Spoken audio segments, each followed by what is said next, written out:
Okay, well, we're back now. What we're going to do is go ahead, you're going to put the pipe sealant on this bolt here, kind of get it on all the threads to help it clean up so it'll seal better. You're going to take it, go ahead and line it back up. Start to screw it in by hand first so you know you don't mess the threads up.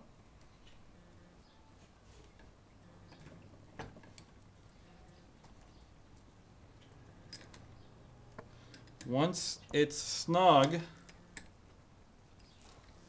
want to get your impact back out.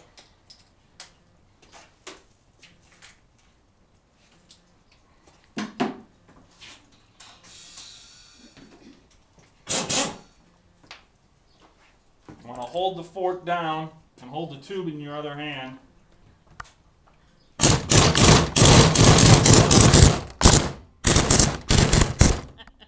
Make sure it goes in snug. You don't want it falling out. And you got to put your parts back in. Take your bushing, put it in. You need a fork seal installer. Get them at a Harley Davidson, some aftermarket shops. Push the bushing down. Take your spacer, drop your spacer in. Take your fork seal, seal part way in. Put your seal in. Little rings, safety rings got to go back on to hold it in place.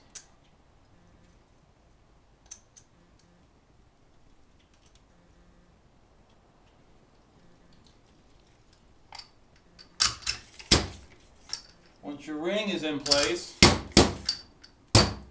take your dust cap, put your cap back on. Your fork's been reassembled. Now all you have to do is check your manual out to see how much fork oil is going to go into this thing. Different bikes were called for different amounts. Now Harley Davidson says you want to use their Type E fork oil for their forks for most of their newer bikes. If you're not going to use the Harley Davidson Type E fork oil, they say to use their Screaming Eagle fork oil, which is just a thicker oil. It doesn't allow as much up and down play in the forks.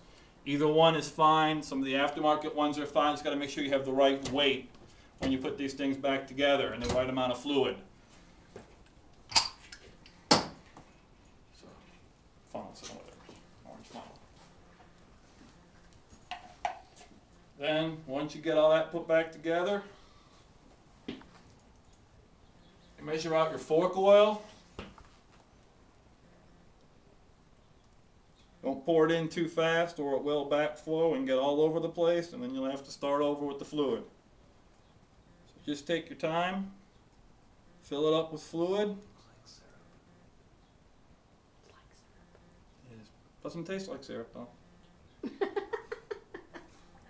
Looks like syrup, but doesn't taste like it. No, this stuff will make you sick. It smells pretty nasty too.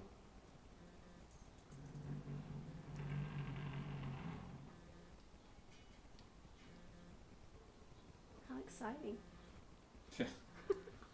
It's not all fun and games, folks. Looks like a beer pitcher. Yeah, Real big beer ball. Okay. Gonna go ahead. Once you get your fluid in, where'd the cap go? Yeah.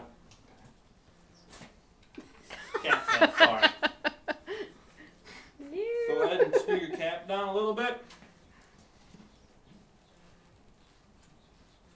Kind of pump it a few times. Get the fluid going through the springs and everything inside the fork. Make sure it's not still leaking. You'll see a little bit of residual oil from the mess that was on there before. It's that simple. Fork's been reassembled. You've changed the seals in it. You got fresh fluid in it. And all you got to do is put it back on the bike the exact same way it came off. Recommendation, some stuff you want to do is put a little bit of grease on the top of your fork tube before you slide it through your triple trees. A, it'll make it easier to go in. B, it'll be less likely to scratch the fork tube. And if you've got a chrome front end on a bike, you're going to notice every little nick in it. So, want a little bit of grease on it? Go ahead and put it all back together in the bike. Put your front end back together. Test ride it. You're good to go. So, if you're looking at doing this yourself, you're talking probably around $30 for seals, plus fluid. About 2 hours of time for the whole job. Save yourself a couple $100 from having a dealer do it. That's what we're looking at right now. Thanks a lot for watching, and we'll catch you again later. What's it? Twitter. You see us on Twitter. You can see us on Facebook. If you ever have any questions, you can always email me, mlahr@cox.net. Thanks a lot, guys.